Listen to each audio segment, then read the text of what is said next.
Hi there, my name's Pip Haydock from the Together Partnership. So in this video, I'm going to talk you through the Myers-Briggs Type Indicator Step 1 in readiness for reading your report and also your one-to-one with one of the team. So let me just go on to share. Okay then, so what I'm going to go through in terms of the agenda for the video is I'll talk you through the Myers-Briggs Type Indicator and where it came from. There's going to be an exercise in order to uncover your step one and help you towards understanding your step two report when you receive it. So for that, you'll need a piece of paper and a pen, or you might want to do it on an iPad if you have one of those. So you might just want to stop the video now while you go and get them.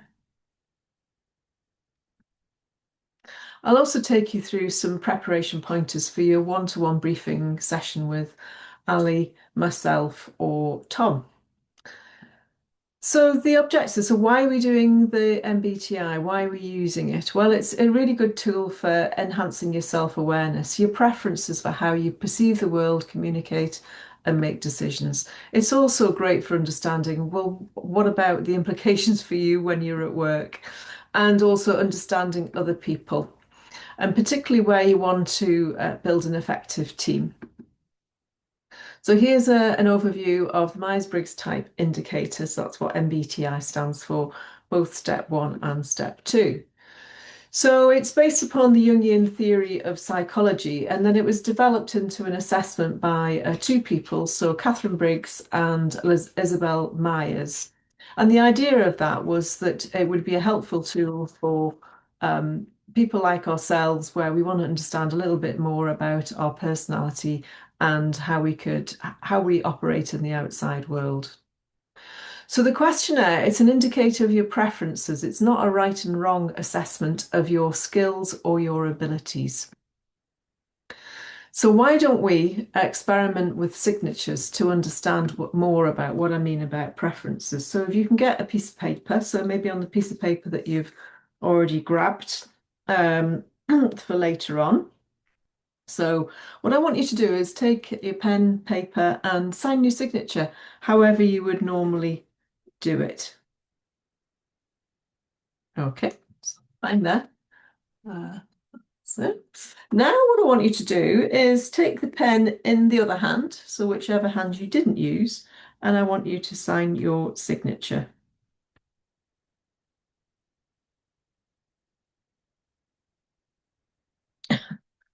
So mine there. There is a little bit of a difference in there. So if I was to say to you now, what did it feel like to do the second one compared to the first one? Well, my guess is you would say it felt a little bit clunky, it felt a little bit awkward, it took you a lot longer, you had to think about it. And that's the idea of preference. You know, you've just proved there that you can try using a different hand to write your signature. But it's the idea of preferences is that actually you probably prefer to use your usual hand. If you have to use a different hand, you can do it, but actually it feels a little bit more awkward. It's not as easy and it's not as in flow. And that's the idea of the Myers-Briggs preferences. It's not that you can't do either of the other preference, it's just that it's the way that you prefer it. And it's particularly the one that you would lean into, particularly when you're under pressure. Okay. So let's have a look at what will happen on your step two report. So it's worthwhile saying a little bit about that. So on the step one report is going to give you the four preference scales. I'll say a bit more about them. That's what we're going to be focusing on today. The MBTI Step 2 questionnaire is going to give you a breakdown of the preference scales into five further indicators per preference. Now that's really handy to know because what will happen with that is sometimes that there might be some of the preference scales beneath the indicators where you might actually have a different preference on some of those indicators. You'll also get a little narrative around your type when it comes out. around communicating, how you manage conflict, and how you deal with change when all of your personality is working together. It'll also give you more detail around what you do. So the breakdown not only goes into what your preference is, it'll also describe what you actually do, which might be different to your overriding preference, as I've already mentioned. So that's quite interesting as well as to what might be the implications of that for you. So here we've got the four preference scales. The first one is about how do you use your energy? Do you use your energy through, or do you get energy through extroversion or introversion? Information. Do you take in information by sensing or intuition? Third one, how do you make decisions? Do you do that by thinking or feeling? And how do you approach the world? Do you do that by judging or perceiving? Okay, so I'm going to go through each of these because, of course, linguistically, the meaning of the words might be different to the traditional use of the words. So it's important to understand what the definition is so that we're not misusing the words as we go through. Okay. What I'd like you to do, I mentioned that piece of paper. What I'd like you to do is to get yourself a piece of paper and draw out the E and the I, the S. We're calling intuition N because we've already used the I with introversion. So get yourself a piece of paper, E and I, S and N, T and F, and J and P. And then put a moniker, put a mark down the middle so that you can identify what the midpoint is. Okay. So first of all, we're going to go through introversion and extroversion. So here are some different aspects of introversion and extroversion. So this one is about how do you communicate your thoughts and your interests. So the extrovert would be more around putting their ideas out there. I wonder whether, and test it out on the outside. So you'd hear them. Whereas the introvert would might have the same thoughts or might have the same need to work things through, but they'll be doing it on the inside, so they're more contained around it. So how you're communicating your feelings. You might also notice that extroverts might be more likely to express their emotions, whether they're happy or sad, whether they're pleased or displeased with things. Whereas the people with a preference for introversion might hold in their emotions more. They might be a little bit more difficult to read in that sense. You might wonder what's happening for them. The people with a preference for extroversion tend to need relationships. Remember, this is about where do they get their energy from. So they'll get their energy from other people. So they tend to have more interests involving other people. Whereas actually, the way that the people with a preference for introversion get their energy is through their own space, through their own reflection, through their own energy. That's how they recharge. So again, you might notice that within their outside interests, they might have fewer interests, but they might be deeper and might involve fewer people as well. So there you go. There's a summary of what they're about, what extroversion and introversion are about. So I'll have a scan down those. And a reminder there that extroversion and introversion isn't about sociability or social confidence, although sometimes that's how we might read it. So what I'd like you to do now is get your piece of paper, and I would like you to put a cross on the piece of paper as to whether you think you have a preference for extroversion or introversion. Really, where do you get your energy from is the thing to think about. Is it from being with others, or is it from your own sense of energy? And then all of the other things that I've described that go with that and the way that you express yourself and communicate. So I am going to go with I am just ever so slightly over the line on introversion.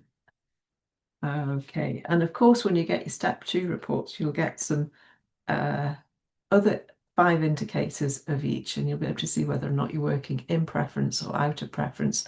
Somebody like myself with a preference for introversion, I do a lot of out of preference extroverting or extroversion. So here we go. Here are the best aspects of and some things to watch out for. So with extroversion, well, the great thing is they're willing to share their thinking process and they will bring energy into the room. You know what's going on for them. But don't make the mistake of thinking that's their final idea. They're just talking it through. So I know sometimes people with a preference for introversion think that the person who's using extroversion when they're sharing ideas, that's their idea. Actually, sometimes what they do, they'll say, "Oh no, no, that's not my idea. I was just working it through. I was just talking it out." The other thing to watch out for people with a preference for extroversion is make sure you leave space for others at the extreme. So you might not leave space for other people. You might not remember to bring other people in. So do bring other people in, ask questions, and remember that silence doesn't necessarily mean agreement. And also don't be frightened of silence. Actually, silence can be quite a powerful thing. Sometimes what I say to extroverts is, remember to breathe. Remember to count to 5 when you've asked a question and don't jump in to rescue the what might be perceived by you as tumbleweed, what might be perceived by people with a preference for introversion as actually, I'm just thinking. Some things to watch out for people with introversion and what's your best aspects of. So one of the things you should know is when they express their views, it's usually well thought through. Um, so by the time that they're sharing it with you, they've already done a lot of the mulling. Remember, whereas the mulling on the extra people with a preference for extroversion is out there. Remember, if you don't say anything, though, people will make up their mind about what you're thinking. They won't know. And I know that some of my friends who have a preference for extroversion with me will say, I don't know what you're thinking. You make me feel nervous because you've not said anything." Again, frightened of silence. So share that you're still thinking things through. Let people know where you are in your process. Use active listening to help break into conversations as well. Okay, so that's extroversion and introversion. So next we're going to have a look at sensing and intuition. So this is about ways of gathering information. So sensing types would tend to scan back through data in order to find relevant experience and then apply it to the information. So what does that suggest to them about what they've done before? Whereas the intuitive type, they're more likely to scan ahead, looking at possibilities, thinking about and generating more ideas. Oh, that reminds me of, or oh, that makes me think of. So some other characteristics. So the sensing type is more likely to zoom in on things and look at the specific parts and pieces. Whereas the intuitive type is more likely to look at the patterns, the shape, and the relationship between things, what things suggest rather than what's actually there. So the sensing type is very much living in the present and enjoying what's there. Whereas the people with a preference for intuition might actually miss what's in front of them, but might be looking forward to what also could be there or what the other possibilities are. So I'm just going to let you scan down the some of the definitions there. The close up and the bigger shot is the way to think of it with the sensing and intuiting. And then, whoops. And then what I'd like you to do is to put a cross on the line as to how far along do you think you are sensing or intuiting. And so am I going more on the S on this one. So let's have a look at the upsides and the downsides. So what are the best of And what are the worst of other things to watch out for? So sensing types good at understanding practicalities and drawing upon what's been done before and what has worked before. Sometimes, though, you might be seen as a little bit too traditional and not very creative and not very strategic sometimes. And you can be seen to pop the ideas by, it's almost like you've got a long pin where you pop the ideas of the people with a preference for intuition by saying things like, how's that going to work in reality? Or let's look at the practicality of this when people are still in the idea formation. The lovely thing about the intuition preference is you're likely to create links to new ideas. They'll have refreshing approaches. There'll be more than the information that's in front of you. However, at the extreme, you might be seen as head in the clouds and not down to earth, and you might not see the practicalities. Okay, so thinking and feeling. So this is about decision making. So what are the ways that you make decisions? So the thinking preference, that's about deciding on the basis of logic and objective considerations. The feeling type is more about personal subjective values. So what do my values? It's almost like what does my heart tell me of what's the right way to do things. So both are ways of deciding and evaluating, but there's usually one that's preferred or better developed. So here we go. Here's some other things that might help you decide which one is your preference. So the thinking type will step back from the situation. They're going to take a good detached look at the situation and they'll be objective and then make a logical decision based upon what they've scanned. Whereas the feeling type are going to step into the situation.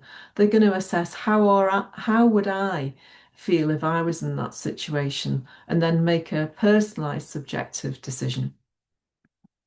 Here are some other characteristics. Um, so the thinking type will be thinking about justice. What's the truth of justice for all? Whereas the feeling type, and even though it might not suit, it might create some disharmony. So might be questioning and quite critical at times, but won't worry about that. Whereas actually the feeling type will be more concerned for relationships and harmony and might not be overly critical about or questioning because the key thing for them is about creating harmony. So again, the thinking type might be seen as more of an onlooker, somewhat detached sometimes, whereas the feeling type is more stepping in and seeing themselves as the participant. So the thinking type is more about the head ruling the heart, and the feeling type is more about the heart ruling the head. And then here are some other things that we've summarized there that might help you just to decide where you're going to put your cross on the line. So remember, thinking people can feel, and people who prefer feeling can think. So it's easy the reason why I was saying all this at the bottom is sometimes it's quite easy to get into some judgmental thinking and behaviors around the preferences. That's not helpful. So put your cross on the piece of paper and let's have a look at the best aspects and then the worst aspects. I think I'm going to go there on mine. So I'm going to go more towards the feeling, which I think is a bit different to how I might have been in the past. Interestingly for me. So things to watch out for and things that will be your best aspects. So the best aspects, you can make tough decisions based upon logical reasoning, which can really help when there's a large group of people involved. However, you might miss the human side or the people side of things and be seen as overly questioning and critical and a little bit cool and detached. The feeling type, you're going to be good at putting yourself in other people's shoes and spot ways to create harmony. However, sometimes you might focus too much on harmony and you might be seen as too tender-hearted and not willing to make tough decisions. Okay, so the final one here is about judging and perceiving. So this is about how do you like to rule your world? So complementary lifestyles, of course, but thinking about judging, this is a decisive, a planned and an orderly lifestyle. Whereas a perceiving lifestyle is seen as more flexible, adaptive, and spontaneous. So here's one aspect of judging and perceiving and the differences. The judging type um, is likely to have an approach. So here we've got starting here, and you know where the deadline is. They're more likely to put steps in place to get to the deadline and really enjoy being methodical about meeting the deadline and not deviating. They will really enjoy that. Whereas the perceiving type, in terms of a timeline, they know when the deadline is, and they might even put some steps in place to achieve it. But what they'll tend to do is go, "Oh, look at that over there. I wonder how that might fit in," or "Oh, I wonder if that's relevant." So they prefer more of a spontaneous approach when there's a deadline, and they also love the thrill of the chase at the end. In fact, sometimes there might be something called emotional home ground for the perceiving type, where they create situations where they can actually do all of that last minuteness, thinking that there's magic pixie dust that happens at the end when they work under that spontaneous method. So here are some tips and a summary of what judging and perceiving is. So remember, judging isn't about being judgmental and perceiving isn't about being perceptive. So I'm going to ask you to put your cross on the line. Which one is your preference? Now, all of us will need to do some judging, have some judging preference and ability in our day to day because that's the kind of roles that we tend to be in. But what do you really enjoy?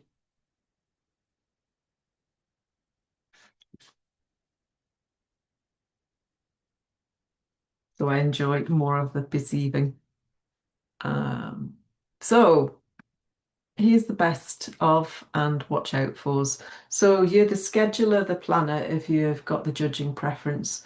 You're including looking ahead to social events, getting that Christmas do in the diary, ordering you'll get people to order off the Christmas lunch menu.